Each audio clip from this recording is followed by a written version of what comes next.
এই মুহূর্তে নাটোরের বড়গাছা এলাকায় আছেন সহকর্মী আল মামুন। সরাসরি যাচ্ছি তার কাছে। আল মামুন, নাটোরের পরিস্থিতি যদি বলি তাহলে নাটোর জেলায় অতিরিক্ত যে বৃষ্টিপাত হয়েছে গত 2 সপ্তাহে, এই অতিরিক্ত বৃষ্টিপাতের ফলে 1000 হেক্টর জমির ফসল ক্ষতিগ্রস্ত হয়েছে বলে কৃষি বিভাগ যেটি বলছে। একটি বিষয় যেটি আমরা বলতে পারি, আমন ধান মৌসুম যেটি শুরু হয়েছে রোপণের, সেই আমন ধান রোপণের অনেক ধান কিন্তু ক্ষতিগ্রস্ত হয়েছে বলে যেটি 60টি উপজেলায় ক্ষতিগ্রস্ত হয়েছে বলে কৃষি বিভাগ যেটি দাবি করছে।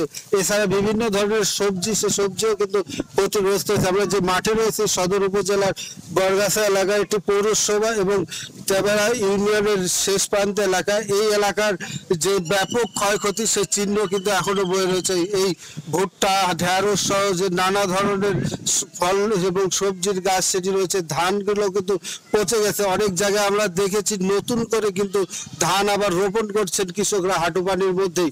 তবে একটি বিষয় কৃষি বিভাগ বলছে যে ধান রোপণের যে ক্ষতিটা সেটি সময়ের অপেক্ষাতে সময় পাবে, সেটি কাটিয়ে উঠতে পারলেও সবজি চাষিরা কিন্তু সে ক্ষতি কাটিয়ে উঠতে পারবে না। কৃষকরা যেটি বলছে যে প্রতি বিঘা ধানে এই বৃষ্টিপাতে তলিয়ে যাওয়ার কারণে প্রতি বিঘা ধানের জমিতে 5 থেকে 7,000 টাকা এবং যেটি সবজি রয়েছে সেটি 8 থেকে 10,000 টাকার পর্যন্ত ক্ষতি হয়েছে।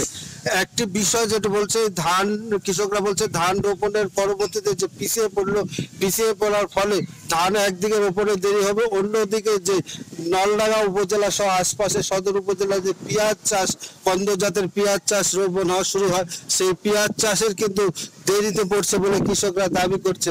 তবে কৃষি বিভাগ যেটি বলছে, তারা যে এই ফসল এবং সবজি চাষিদের যেটি বলছে যে পানি নেমে যাওয়ার সাথে সাথে আগাম শীতকালীন সবজি লাগাতে এবং এই আগাম শীতকালীন সবজি লাগালে তারা কিন্তু যে লোকসান, সে লোকসান কিন্তু কাটিয়ে উঠবে।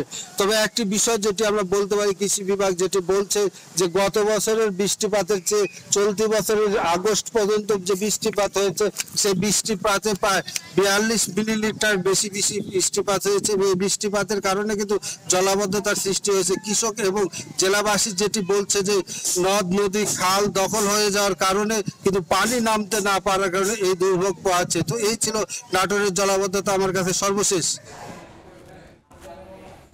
নাটোর থেকে যুক্ত হয়ে জলাবদ্ধতার খবর জানাচ্ছিলেন সহকর্মী আল মামুন।